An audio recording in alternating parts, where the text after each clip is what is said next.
They told me that the dizzy spells, the moments when my world seemed to tip sideways and the floor might just fall away beneath my feet, were all in my head. But I knew better. I was 81 years old, and I had spent most of my life taking care of others, from the time I was a young nurse stitching wounds and calming fears, to the years I held my children in my arms and watched them grow into adults who thought they knew better than me. Now, those same children, or at least one of them, had decided I was too much trouble to manage, that the mother who had once been the backbone of the family was nothing more than a fading shadow they could control with a handful of sugar pills. I remember the morning when I first suspected the truth, how the pills I swallowed day after day tasted oddly sweet, almost chalky, and how the familiar sense of calm I relied upon was replaced by a creeping panic I could neither shake nor explain. My daughter Elena, the woman who had promised to care for me in my old age, smiled when I complained, but dismissed my fears as nothing more than the complaints of a tired old woman. "Mom," she said, her voice soft but firm, "the medication makes you paranoid. We're just trying to help." But help felt more like a cage, and her kindness was laced with the cold edge of control. I live now in a small room tucked away in the corner of Elena and Greg's house, a place that used to be my sanctuary but has since become a prison with invisible bars. The walls are painted a pale yellow, meant to be cheerful, but the light that filters in through the narrow window is weak, unable to chase away the shadows that linger in the corners. The furniture is new, clean and efficient, everything chosen by Elena, who's taken over the management of my life with the precision of a surgeon but the heart of a stranger. The bed is firm, the sheets tucked tight, and every morning I wake to the same routine: a pill cup placed on the bedside table, a glass of water waiting just out of reach, and the knowledge that someone will be watching, waiting to make sure I do as I'm told. It is a far cry from the freedom I once knew, the freedom I clung to even in the darkest days of my nursing career and the long nights spent rocking my grandchildren to sleep. Before I came to live here, I had my own house, my own life, and my own independence. I had managed the household for decades, balancing the roles of mother, nurse, and homemaker with a quiet strength that even I sometimes underestimated. But as the years wore on, the lines between help and control blurred, and the gentle reminders to rest more and take it easy turned into restrictions and surveillance. Elena said it was for my safety, that I was forgetting things, that I was at risk of falling or worse. I understood fear, of losing someone I loved, of watching them fade away, but I did not understand how fear could be wielded like a weapon against the person who needed care the most. My complaints were met with sympathy that felt like pity, the kind of pity that isolates you, that tells you you are less than you once were.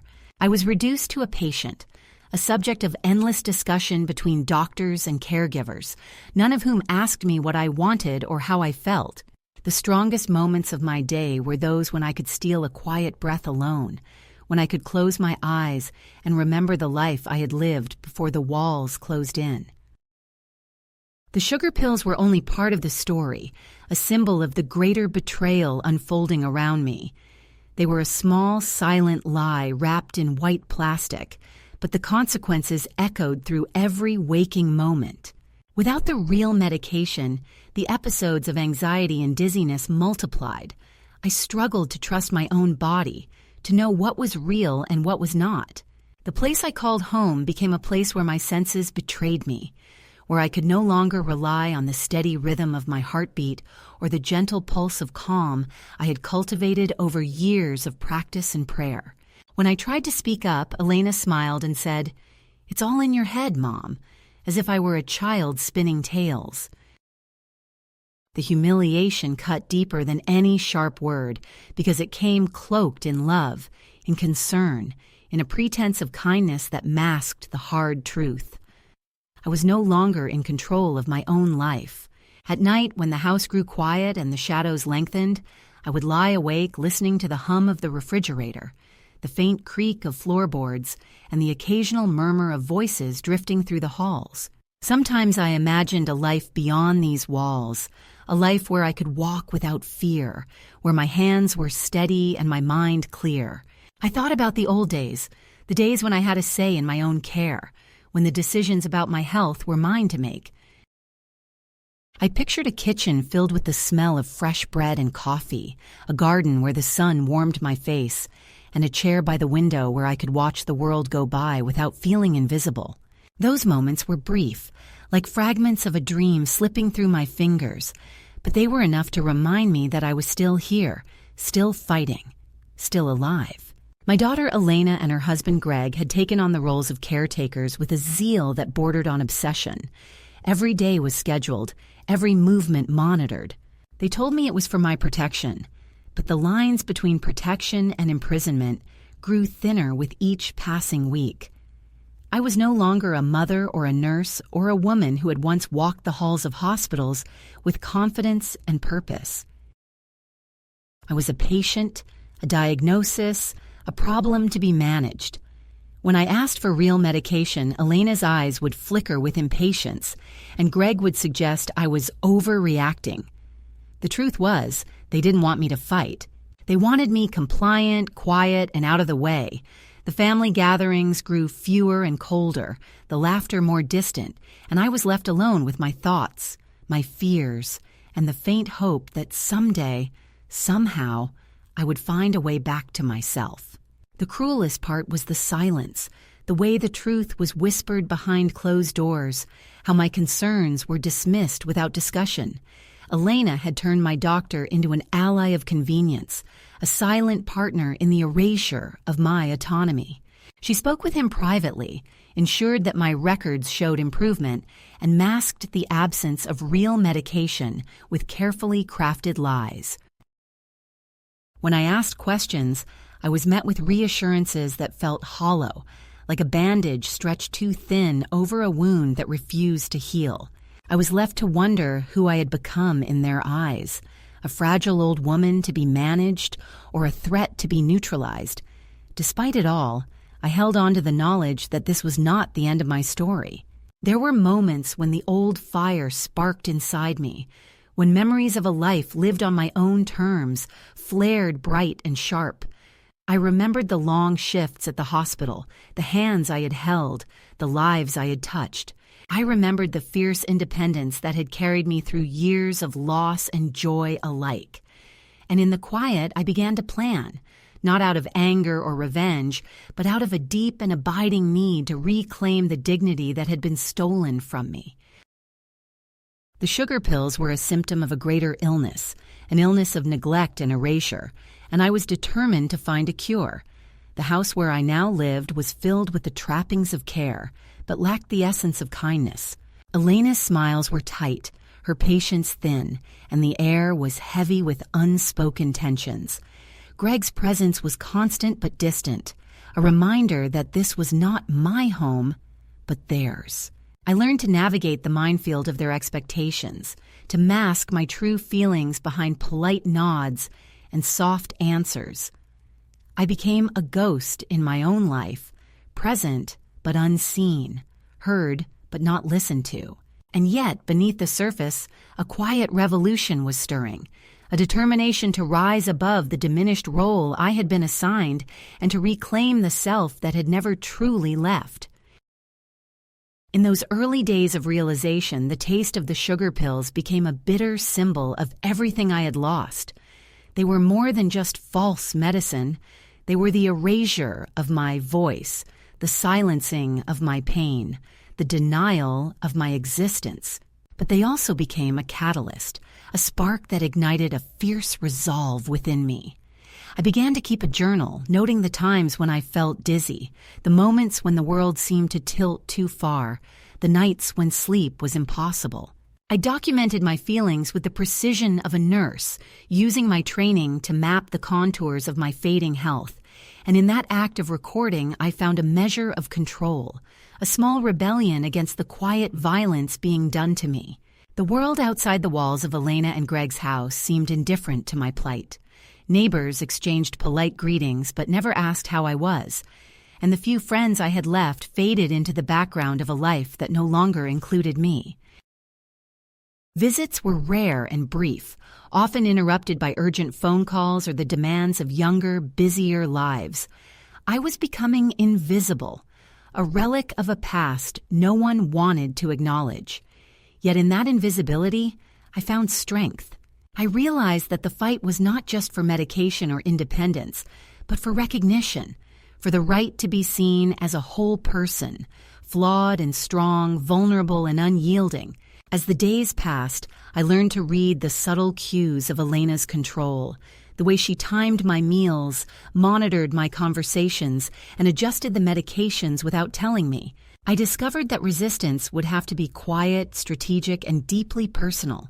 I could not confront them openly without risking further isolation or worse. Instead, I began to reclaim small spaces of freedom, moments when I could walk to the garden alone, when I could read old letters hidden in the pages of a book, when I could sit by the window and watch the world without speaking. These were my acts of defiance, my claims to the life I was determined to live on my own terms. The journey ahead was uncertain and fraught with challenges, but I knew one thing with absolute clarity.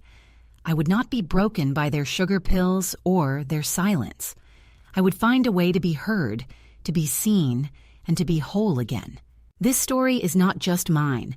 It is the story of countless women who have been diminished, dismissed, and controlled in the name of care. And if you hear my voice, if my story touches you, know this: you are not alone, and it is never too late to take back your life. The day I discovered that my medication had been replaced with sugar pills was the day I understood how deep the betrayal ran, how thoroughly the people who were supposed to care for me had decided to erase my voice and deny my reality. It began with a quiet morning, one of those slow, heavy starts where the weight of my body seemed to push me down beneath the sheets and the air felt thick and hard to breathe. I had been feeling off for weeks, more dizzy spells than usual, a trembling in my hands that no amount of tea or rest seemed to soothe. I told Elena, hoping she would listen, hoping she would see the worry in my eyes and understand that something was wrong. But she only smiled, that tight, practiced smile that barely reached her eyes, and said, "Mom, it's just your age. The doctor says the medication can cause that sometimes. We'll talk to him." But when I asked to see my pills, to check the label or the bottle, she brushed me off with a gentle, "I've got it all under control." It was that same day, after breakfast, when I decided to take matters into my own hands. I had a suspicion gnawing at me, a quiet voice telling me that the balance I depended on was not what it seemed. I retrieved the pill bottle from the small locked cabinet where Elena kept my medications, a cabinet I was no longer allowed to open freely, and I shook it gently, listening to the rattle inside. It didn't sound quite right. The pills were smaller, lighter, and when I poured one onto my palm, the coating seemed too smooth, almost artificial. I had learned enough during my years as a nurse to recognize medication, the texture, the weight, the faint, bitter smell that clung to the plastic bottles. These were different. I ran my fingers over the pills, feeling the unnatural slickness, and in that moment a cold wave of realization washed over me. I confronted Elena in the kitchen, holding the pill bottle like evidence in a crime. Her face shifted for the briefest moment, surprise, then a flicker of something unreadable before she masked it with practiced calm. "Mom," she said, her voice gentle but firm, "you're imagining things. That bottle was from your last prescription refill. The pharmacy switched it to a different brand, but it's exactly the same medicine." I shook my head, my voice barely above a whisper. "Elena, this isn't the same. I feel worse, not better. These aren't my pills." She stepped closer, lowering her voice. "You have to understand, the doctor recommended we taper you off the medication slowly. It's not good for you anymore. We're just helping you." I wanted to scream, to tell her that she was lying, that she had no right to decide what was good for me, but my body betrayed me with a sudden dizzy spell, and I clutched the counter for support. The following days were a blur of confusion and fear. I kept a close eye on the pills, comparing them to the old bottles I had hidden away in my dresser drawer, the ones filled with the real medicine that I had taken faithfully for years. The difference was undeniable. When I tried to take the pills Elena gave me, the familiar sense of calm that usually followed was absent, replaced by a rising tide of anxiety and nausea. I called my doctor's office, my hands trembling as I explained the situation to the nurse who answered. "You're worried about the medication?" she asked. I nodded, though she couldn't see me. "We haven't changed anything on the prescription," she said firmly. I begged to speak to the doctor, but Elena intercepted the call before I could reach him, her voice smooth and confident as she explained that I was confused and that the office should not encourage my delusions. The isolation grew heavier with each passing day. Elena controlled access to the doctor's appointments, choosing what to tell the medical staff and what to withhold. Greg installed a small camera in my bedroom, claiming it was for my safety, though I never agreed to it. When I asked about it, Elena said it was necessary because I had been forgetful and unsteady. I was reduced to a patient in my own home, a subject under constant observation. The house that had once been filled with warmth and laughter became cold and sterile, a place where my every move was tracked and judged. Even my grandson, a boy barely old enough to understand, seemed to distance himself, sometimes making cruel jokes about how Grandma's pills don't work anymore. I swallowed those moments like bitter medicine, knowing I had no one to turn to. One afternoon, while Elena was out running errands, I found a moment alone in the kitchen. I searched through the cabinet again, hoping for some small mercy, some sign that I was wrong. But hidden behind the cereal boxes and coffee cans was a small, unmarked bottle, the cap loose and the label faded. I unscrewed it carefully and shook out a single pill onto the counter.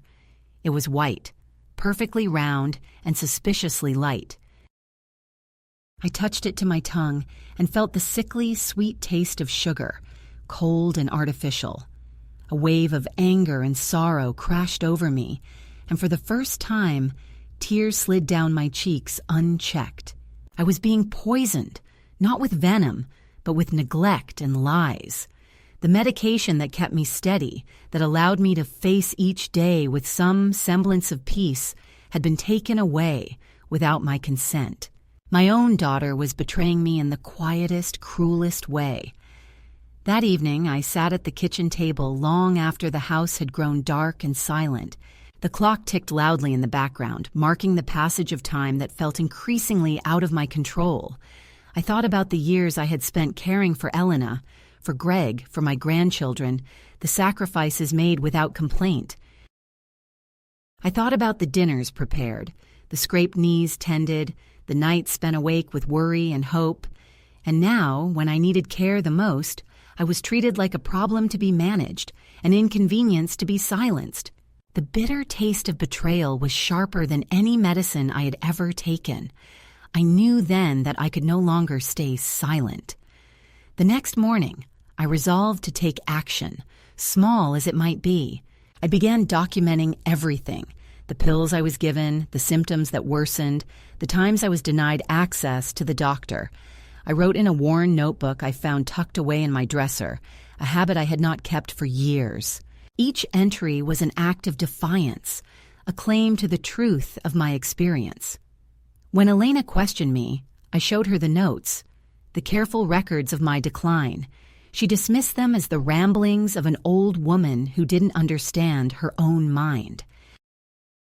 But inside, I knew the truth was on my side. The sugar pills were not just a deception. They were a sign of a deeper failure, of love replaced by control, of care twisted into cruelty. The betrayal cut deeper than the medicine switch. It was the way Elena looked at me now, with a mixture of pity and frustration, as if I were a child throwing tantrums rather than a mother who had spent a lifetime teaching strength and resilience. It was the way Greg spoke about me in hushed tones to his friends, careful not to let me hear the words that branded me as difficult, uncooperative, a liability. It was the absence of empathy, the refusal to acknowledge the pain beneath my complaints. I was no longer Marisol, the woman who had delivered babies and held dying hands. I was simply Mom, a burden to be managed and minimized. Despite the weight of this knowledge, a spark of clarity had been lit inside me. I would not allow myself to be erased, not quietly, not without a fight. The sugar pills were a cruel attempt to silence me, but I still had my voice, even if it was trembling.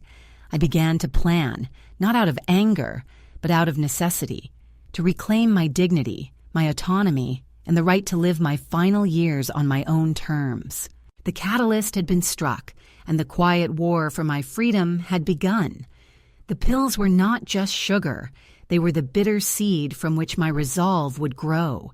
After the revelation that my medication had been replaced with sugar pills, the world I once knew began to unravel in the quietest and cruelest ways imaginable. Not with loud confrontations or dramatic outbursts, but through a slow and steady tightening of control that left me increasingly invisible and unheard. The house where I lived with Elena and Greg transformed into a place where my autonomy was stripped away piece by piece, disguised as concern and care. Each day began to feel like a series of small erasures, a gradual fading of my presence in my own life. It was not one shocking event that marked this descent, but a sequence of subtle, calculated moves designed to make me less and less real in the eyes of those who once called me mother. The morning routines became regimented rituals under Elena's watchful eye. I was expected to take the pills she provided without question or hesitation. The sugar pills lay neatly in a small plastic cup beside my bed, indistinguishable from the real medicine I had once trusted to keep my mind and body steady. When I hesitated, citing dizziness or strange sensations, Elena's voice took on a rehearsed gentleness that masked impatience. "It's just your body adjusting," she would say. Or, "You've been through a lot, Mom. Give it time." The words were meant to soothe, but instead they served as a cage, containing my protests before they could grow into something louder. Greg installed safety rails in the bathroom and a motion sensor by the bedroom door, citing fall risks that, while real, felt exaggerated and invasive. The motion sensor blinked silently in the darkness, a constant reminder that every step I took was being monitored. At meals, the atmosphere was tense and controlled. Elena prepared foods that she deemed safe and easy to digest, but I longed for the meals I had once cooked myself. Rich stews and fresh bread, the flavors of a life lived fully. Greg sat beside me during dinners, occasionally checking my forkfuls or watching for signs of choking, a kind of vigilance that felt less like care and more like surveillance. When I asked to eat alone or to prepare my own tea, I was met with resistance disguised as concern. "You need rest, Mom," Elena would say. "You don't want to tire yourself out." The house was filled with an oppressive quietness, punctuated only by the sound of ticking clocks and the distant hum of the refrigerator. But inside me, a storm was gathering. Outside, the world continued, indifferent and distant. The neighbors smiled politely when I passed by, but their eyes rarely met mine. The few friends I had left no longer called, and when I reached out, the calls went unanswered or were met with hurried excuses. Elena discouraged visits, saying I needed calm and quiet, but I knew it was more than that. She wanted to isolate me, to shape the narrative of my decline without interference. The social fabric that had once surrounded me was fraying, threads pulled loose by the careful hands of those who claimed to love me. I felt myself slipping into a liminal space, neither fully a part of the family nor fully alone, existing in a twilight of diminished presence. In the moments when I was alone, I found myself doubting my own perceptions. The dizziness, the nausea, the waves of anxiety that crashed over me. Were they real, or were they the product of a mind unraveling under stress? Elena's insistence that the medication was being tapered with my best interests at heart began to seep into my thoughts, sowing confusion and guilt. Had I been overreacting? Was I making mountains out of molehills? The silence that followed these questions was heavy and suffocating. It was as if the house itself held its breath, waiting for me to disappear completely. One afternoon, I tried to reclaim a small piece of myself by reaching for my old journal, a battered notebook filled with years of notes, recipes, and memories. I had not written in it for months, but now it felt like a lifeline. I found a quiet corner in the living room, away from Elena's gaze, and began to jot down the details of my days. The pills I was given, the symptoms that worsened, the hours spent waiting for visits that never came. The act of writing grounded me, a fragile tether to reality in a world that felt increasingly surreal. But even this small act of rebellion was met with suspicion. Elena found the notebook one evening and questioned me sharply about its contents. "Why do you keep these records, Mom? Are you trying to cause trouble?" I could only shake my head, but the look in her eyes told me that even my attempts at self-preservation were unwelcome. Greg, too, became more insistent on monitoring my movements. He set up a schedule for bathroom visits, insisting it was for safety, but it felt like an infringement on my privacy. I was expected to call for help if I needed assistance, but when I did, sometimes the response was slow or dismissive. The balance between care and control was tipping further away from me. The house, once a home filled with warmth and memories, had become a place where my needs were filtered through the lenses of suspicion and control. I felt like a child under constant watch, my autonomy stripped away one small moment at a time. The isolation seeped into my bones. I spent long hours sitting by the window, watching the world move on without me. The trees outside swayed in the breeze, birds flitted from branch to branch, and children played in the distance, their laughter a cruel reminder of a life I once had and was losing. I longed to walk among them, to feel the sun on my face without fear or restriction, but the invisible walls around me kept me confined. Even the phone, once a lifeline to the outside world, became a source of anxiety. Elena controlled the calls, screening who I could speak to, when, and for how long. Friends became distant memories, and I was left with a growing sense of abandonment. Yet within this quiet storm, a seed of resistance took root. I began to notice small cracks in the facade of control. The motion sensors were sometimes slow to respond, the schedules sometimes disrupted by forgotten appointments. I learned to hide small items, a piece of candy, a note, a bottle of water, tiny acts of rebellion that reminded me I still had some power, however limited. I found solace in the memories of my past, the years spent caring for others, the strength I had mustered in the face of loss and hardship. I was not ready to surrender, not yet. At night, when the house fell silent and the shadows deepened, I lay awake thinking about the future. The pills I was given were sugar-coated lies, but my will to reclaim my life was not so easily dulled. I dreamed of days when I could make my own decisions, when I could walk freely without the weight of surveillance and suspicion pressing down on me. I dreamed of speaking my truth, of being heard and believed. These dreams sustained me through the darkest hours. The first escalation of this quiet war was not marked by a single event, but by a steady erosion of my independence and identity. Each day brought new restrictions, new denials, new silences. Yet, amid the loss, I found a growing clarity. I was no longer willing to be a passive participant in this erasure.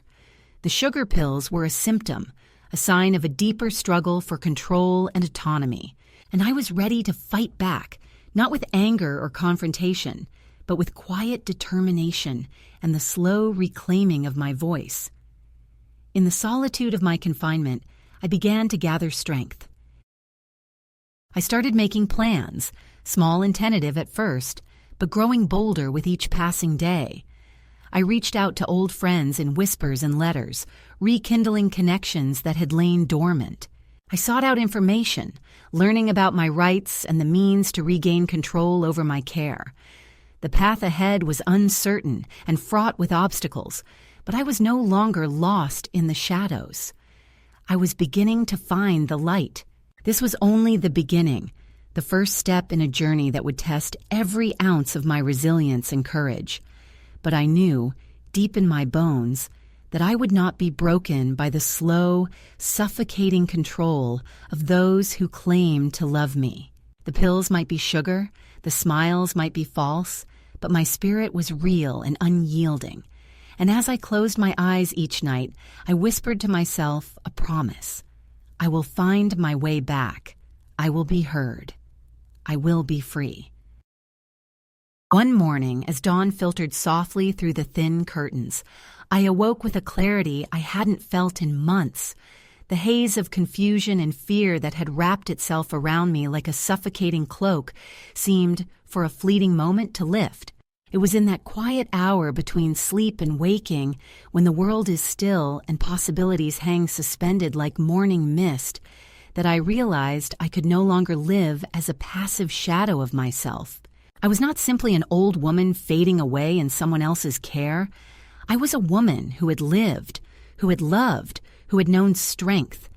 And though the sugar pills dulled my body and the walls around me closed in tighter, my mind was stirring awake. This was the turning point. The moment when the quiet resistance I had been nurturing in secret began to take shape in the daylight. I rose slowly, careful not to disturb the fragile peace that hung over the house. Elena and Greg were still asleep, their breathing steady and untroubled. In the kitchen, I found the small notebook I had been filling with my observations, a lifeline of ink and paper in a world that felt increasingly unreal. As I opened it, the weight of my own words anchored me. Each entry, detailing the pills, the symptoms, the silences, was a thread connecting me back to reality, a testament to the truth of my experience. I traced the lines with trembling fingers, feeling the power in documenting my pain, in refusing to let it be erased. That day, I reached for something I had not touched in years, my old nursing license. It had been tucked away in a battered folder in the attic, a relic of a past life that seemed distant, but was still very much a part of me. Holding it in my hands, I was reminded of the years I had spent caring for others, the lives I had touched, and the strength I had drawn from that work. I was a nurse, a healer, a woman who had faced hardship and loss and still stood tall. The realization filled me with a quiet resolve. If I could care for others with dignity and strength, I could care for myself in the same way. I began to plan with a newfound focus. My first step was to reach out, to find a way to contact my former physician without Elena's interference. It was not easy. Elena had changed my contact information, rerouted calls, and kept a tight grip on my communication. But I was patient and determined. I remembered an old number, a connection from a colleague, and I wrote a careful letter detailing my concerns, my symptoms, and the suspicion that my medication had been tampered with. I slipped the letter into an envelope and mailed it from the corner store, my heart pounding with a mixture of hope and fear. This small act of agency was a declaration. I was still here, still fighting, still worthy of being heard. In the days that followed, I watched for a response with a cautious optimism. The house around me remained the same, a place of quiet control and veiled suspicion. But inside, something had shifted. I was no longer waiting to be saved. I was beginning to save myself. I found strength in small routines, reading old nursing manuals, practicing deep breathing to steady the waves of anxiety, and reclaiming moments of solitude where I could think without interruption. Each step was a reclaiming of self, a quiet rebellion against the narrative Elena had constructed. One afternoon, while Elena was on a lengthy phone call, I slipped out to the garden. The sun was warm on my face, and the scent of blooming jasmine filled the air. I walked slowly among the flower beds, my steps unsteady but determined. The garden was a place I had once tended with care and pride, and returning to it felt like coming home. I knelt beside a patch of lavender and ran my fingers through the soft purple blooms, letting their fragrance soothe the turmoil within me. It was a small act, but it was mine. In that moment, I was no longer just a patient or a problem. I was a woman reclaiming her space in the world. The sense of agency grew as I made small changes in my daily life. I began to refuse the sugar pills, hiding them away and seeking alternatives wherever I could. I prepared simple meals in the kitchen when Elena was out, savoring the act of feeding myself on my own terms. I opened windows to let fresh air sweep through the rooms, a symbolic clearing of the stale control that had settled over the house. These acts, though modest, were revolutionary for me, a return to autonomy and self-respect.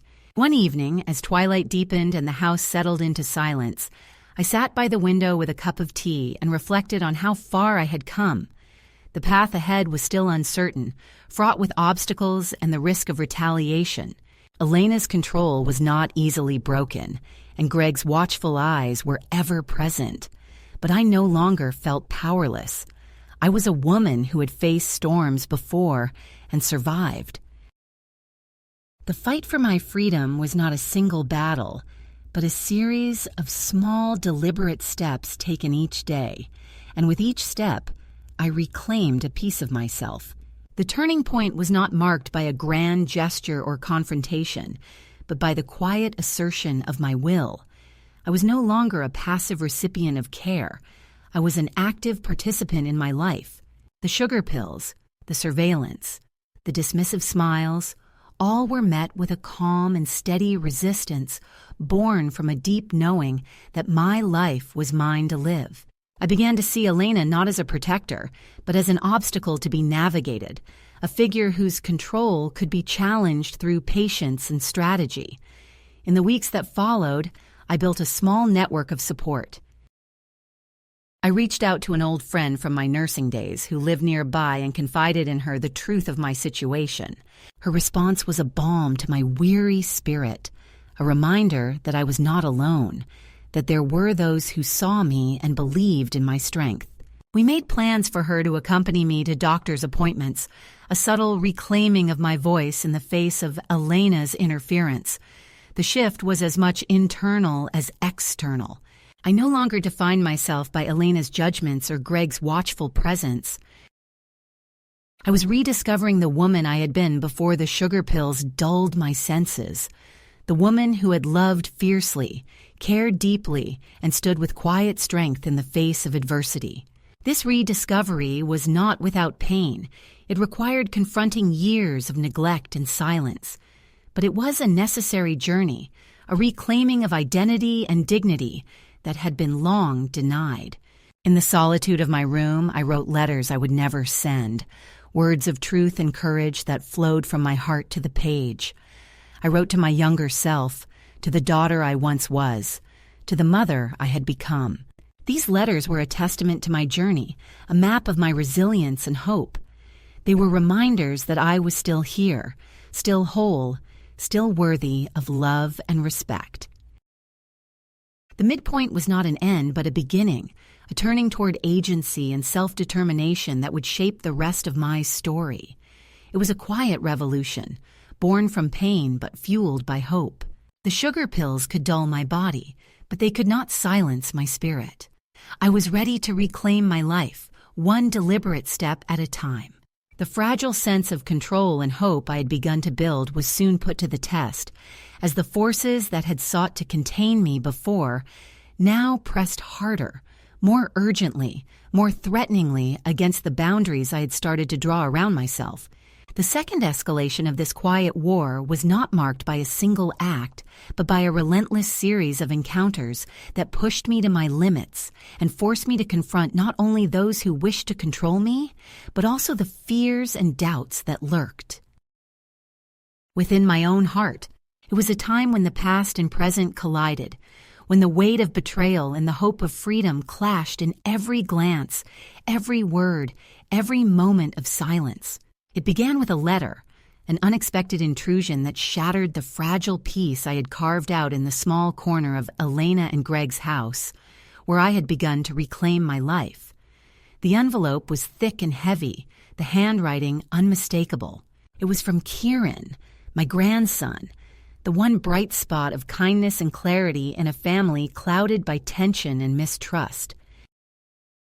His letter was a lifeline, a reminder that I was not entirely forgotten, that somewhere in the tangled web of relationships and pain, there was still a thread of love connecting me to the family I had thought I had lost. "Grandma," he wrote, "Dad and Mom are worried sick. They say you disappeared without a word. They don't understand why you left or where you went. I miss you so much. Please let me know you're okay." The letter trembled in my hands as I read and reread it, the lines blurring with tears that I refused to let fall. Kieran's words were simple, but they carried the weight of a child trying to hold on to hope in the face of silence. I did not respond. Not yet. The letter was folded carefully and placed in the drawer of my nightstand, a secret treasure that I returned to in moments of loneliness and doubt. But the letter was a summons, and it was only a matter of time before the rest of the family followed. Lisa, my daughter-in-law, arrived unannounced one gray afternoon, standing stiffly in the doorway of the small kitchen where I sat drinking tea. Her eyes were sharp, her smile tight and brittle. She was polished and poised, the kind of woman who could charm a room but whose presence always carried an undercurrent of tension. "Martha," she said quietly, using my given name in a way that felt more like a summons than a greeting.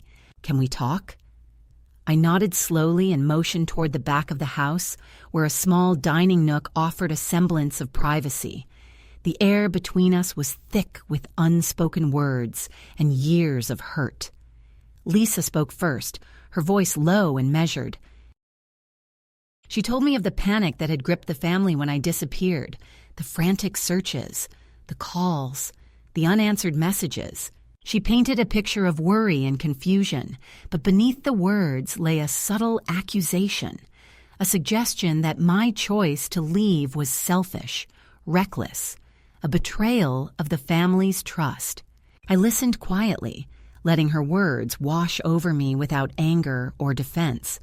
When she finished, I met her gaze steadily. "You left me in an airport lounge for 8 hours, I said softly.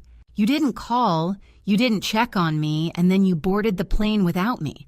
That's not abandonment. It's exclusion." Her eyes flickered, a flash of guilt or regret, but she said nothing. Instead, she reached into her purse and pulled out an envelope, placing it on the table between us. "Kieran's struggling," she said. "We want to help him. This is for him." The envelope was thick with money, and the weight of it felt like a bribe, a token of control wrapped in the guise of concern. I took the envelope, but said only this: "Kieran doesn't need a go-between. He knows how to call." She looked away, and the moment passed like a shadow. Lisa left without another word, her footsteps echoing down the hallway. I sat alone, the silence around me heavier than before, but inside, a fire was kindling. The days that followed were filled with tension and watchful eyes. Adam, my son, sent letters and messages, some angry, some pleading, all demanding explanations and promises I was no longer willing to give. He hired a lawyer, Derek Sorensen, a man who arrived at the house with the cold professionalism of a stranger and the thinly veiled threat of legal action. He spoke carefully, politely, but his words carried the weight of power and control. "Mrs. Harlow," he said one afternoon, "your family is deeply concerned about your well-being and your assets. We want to ensure you are in a safe environment." I looked at him steadily and replied, "My well-being is excellent, and my assets are none of your business." He blinked, momentarily thrown by my defiance, but quickly recovered. "We are prepared to discuss next steps to protect your interests," he said, but I cut him off. "There are no next steps unless I initiate them. I am not a child to be managed." He left with a final warning, but I stood firm. "Arthur, The kind man I had met at the cafe noticed the strain in my demeanor and became a quiet pillar of support. His visits were a balm to my weary spirit, a reminder that not all who surrounded me wished to control or diminish. We spoke often about birds and books, simple things that grounded me when the world around me felt uncertain. His presence was a quiet rebellion against the isolation that Elena and Greg had imposed. Then came the article, a blunt, painful reminder of the story the family wanted to tell the world. It was a piece in the community section of the local paper, headlined "Missing Matriarch, Family Speaks Out on Grandmother's Disappearance." The photo was old, taken at a family gathering years before, showing me smiling with a pie in my hands, a woman who no longer existed in their narrative. The article quoted Adam and Lisa, their words carefully crafted to evoke sympathy and concern. But beneath the surface, the performance was transparent. I laughed aloud, a sharp, startling sound that filled the quiet kitchen. "They really think I'm vulnerable," I said to Joyce, my housemate, who only nodded.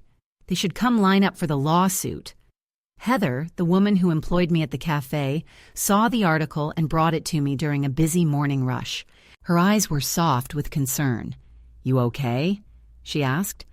I smiled and said, "Never better." It was a lie and the truth all at once. The public spectacle was an invasion, but it was also proof that my absence was felt, that my presence still mattered, even if only as a symbol of lost control. The pressure mounted with every passing day. Elena's visits became less frequent but more pointed, her words clipped and cold. Greg avoided me, his presence looming in the background like a shadow. The lawyer sent more letters, each one more insistent than the last. But I had found my voice again, and I was no longer willing to be silenced. One night, in a quiet moment with Joyce, I wrote a letter, not to Adam or Lisa, but to Kieran. It was the letter I had never sent before, the one that spoke the truth of my journey, the pain and hope intertwined. I told him I was safe, that I was no longer angry but done waiting. I told him he was the only one who had never made me feel like a burden. The letter was folded carefully and tucked away, a promise of connection on my terms. The confrontation with Lisa, the legal threats from Adam, the public spectacle. They were tests, attempts to pull me back into the role I had rejected, but each challenge only strengthened my resolve. I was no longer the woman who waited quietly in the airport lounge, no longer the mother who took her daughter's word without question. I was a woman who had reclaimed her story, who had found strength in solitude and defiance. The second escalation was a crucible that forged my will. It was a time of pain and revelation, of loss and rediscovery. And through it all, I held on to the truth that had begun to dawn within me, that I was not defined by the betrayals of others, but by the courage to stand and say, "This is my life, and I will live it on my own terms." The moment I decided to act, the house seemed to hold its breath, as if waiting to see whether I would falter or finally break free from the chains that had bound me so tightly for so long. The sugar pills, the silences, the veiled threats, they had all been a slow erosion of my spirit. But now I stood at the edge of something new, something fierce and unyielding. I would no longer be a passive participant in my own story.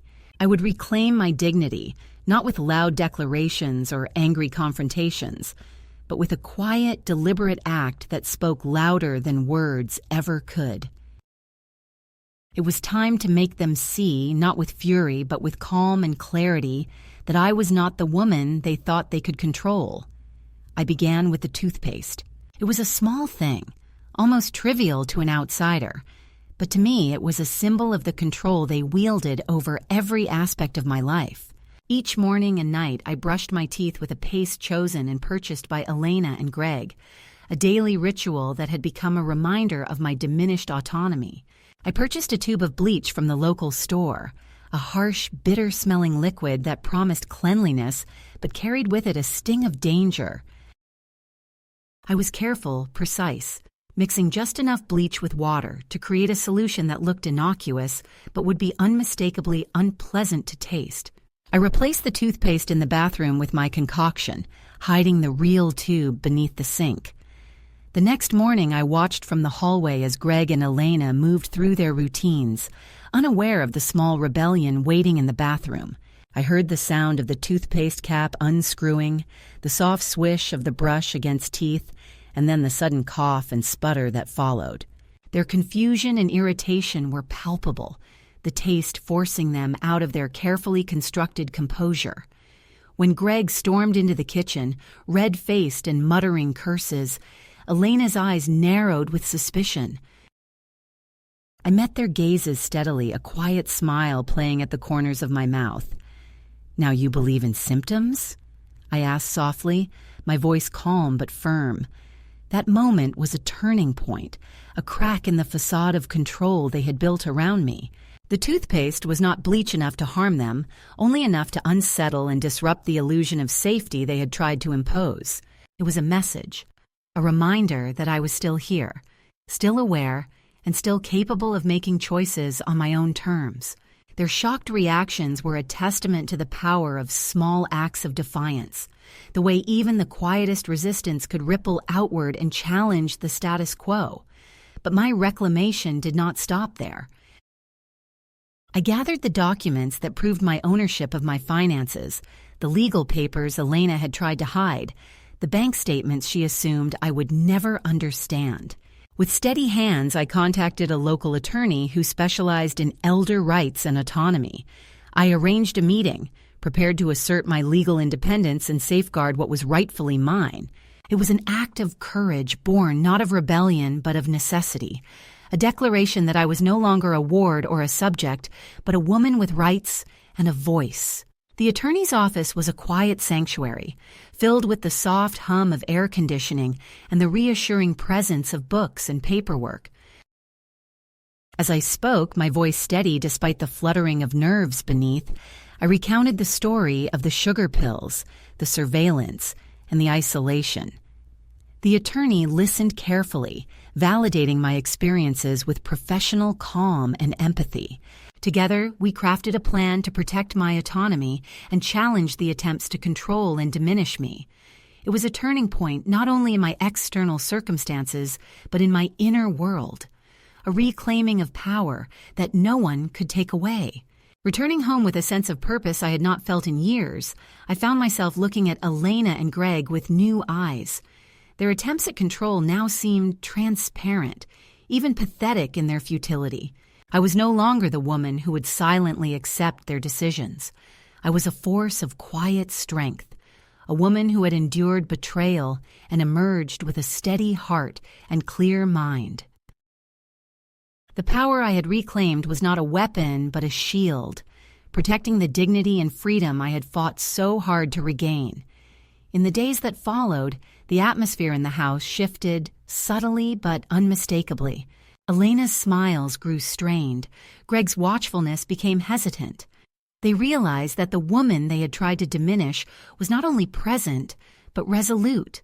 My refusal to be silenced or controlled was a quiet revolution, one that reshaped the dynamics of the household and reasserted my place as a person worthy of respect and autonomy. At the cafe where I worked, Heather noticed the change in me. "You look sharper," she said one morning, handing me a new apron with embroidered letters that read, "Not your grandma's kitchen." I laughed, the sound genuine and full. "I feel sharper," I replied. It was true. The act of reclaiming my life had infused me with a new energy, a clarity that extended beyond the walls of the house and into every corner of my existence. Arthur's visits became more frequent, his presence a steady comfort amid the turmoil. We talked less about the past and more about the present, birds and books, the changing seasons, the small joys of everyday life. His quiet companionship was a balm to my weary soul, a reminder that connection and kindness still existed in the world. Together, we shared moments of peace and laughter, small gifts that sustained me as I navigated the complexities of my renewed independence. That night, as I lay in bed in the room I had fought to claim as my own, I felt a profound sense of calm. The house no longer felt like a prison, but a place where I had asserted my right to be heard, to be seen, and to live according to my own terms. The journey had been long and fraught with pain, but I had reached a summit, a moment of clarity and strength that no sugar pill or threat could diminish. The climax of my story was not a dramatic confrontation or a grand victory, but a quiet, resolute reclaiming of self. It was the understanding that power lies not only in loud declarations, but in the steady assertion of one's dignity and autonomy. It was the knowledge that even in the face of betrayal and control, a woman can find her voice, her strength, and her freedom. As the house settled into silence and the night deepened around me, I whispered a promise to myself, a vow to continue walking this path of self-discovery and reclamation, to live each day with courage and grace. The sugar pills were a symbol of the past, a chapter closed with deliberate intent. The future was mine to write, a story of resilience, dignity, and quiet power. The decision to leave Elena and Greg's house was not sudden, nor was it made lightly. It came after many quiet reflections, after the storms had passed and the dust had settled on the battleground of my reclaiming. The sugar pills, the surveillance, the subtle manipulations, those things belonged to a chapter that was closing, and I was ready to write a new one for myself. I found a small elder co-housing community in a city several hours away, a place where independence was respected and dignity protected. It was a place I could call home, a sanctuary built not just of bricks and mortar, but of respect, understanding, and shared strength. The money I used to secure my new beginning was money I had saved quietly over the years, hidden away from the hands that sought to control me. It was my final act of autonomy, a quiet victory. The move itself was a mixture of relief and uncertainty. I packed my belongings slowly, choosing carefully what to bring and what to leave behind. Each item was a memory, a token of a life lived on my own terms and in captivity alike. The nursing license, once forgotten in a dusty folder, was carefully placed in my bag alongside old photographs and letters. The scent of lavender, which I had grown to love in the garden I once tended, was preserved in a small sachet. These things were my anchors, reminders of who I was and who I was becoming. Upon arriving at the community, I was greeted by faces both new and familiar, a mosaic of lives intertwined by shared experience and mutual respect. The days unfolded with a gentle rhythm. Morning coffee by the window, walks in the garden, afternoons spent volunteering at the local clinic where I could once again use the skills that had defined so much of my life. The independence I had longed for was no longer a distant dream, but a daily reality. I took my medication as prescribed, on my own schedule and without interference, savoring the feeling of control and calm that came with it. I often thought of Elena and Greg, of Kieran and the others left behind in that house of shadows. I did not carry anger for them anymore, only a quiet sadness for what had been lost and what might never be reclaimed. The betrayal had cut deep, but it had also led me to this place of peace and clarity. I understood now that sometimes love can be complicated, fraught with fear and misunderstanding, and that the hardest battles are not against others but within ourselves. In the evenings, I sat by the window of my new home, watching the sun set in soft hues of pink and gold. The world outside was alive and vibrant, full of possibilities I had almost forgotten. I wrote letters, not just to Kieran, but to other women I had met along the way, women who carried their own stories of loss and resilience. I told them what I had learned, that dignity is a right, not a privilege, that autonomy must be fought for and cherished, and that even in the face of betrayal, the human spirit can find light. One afternoon, a letter arrived with no return address. Inside was a simple note, the handwriting familiar and hesitant. "I know what we did. You were right all along. I'm sorry." It was from Elena. I held the letter close but did not read it again. Sometimes forgiveness is a gift we give ourselves, not a reconciliation we demand from others. My life was no longer entwined with theirs, and that was enough. The journey from betrayal to recovery had been long and arduous, marked by pain and resilience in equal measure. But now, in the quiet moments of reflection, I felt a deep and abiding peace. I was not defined by the sugar pills or the silences, but by the courage it took to reclaim my voice and my life. To any woman who hears my story, I say this: you are not alone, and it is never too late to stand up for yourself. The path may be difficult and the battles may seem endless, but within you lies a strength greater than you know. Claim it, honor it, and live your life on your own terms.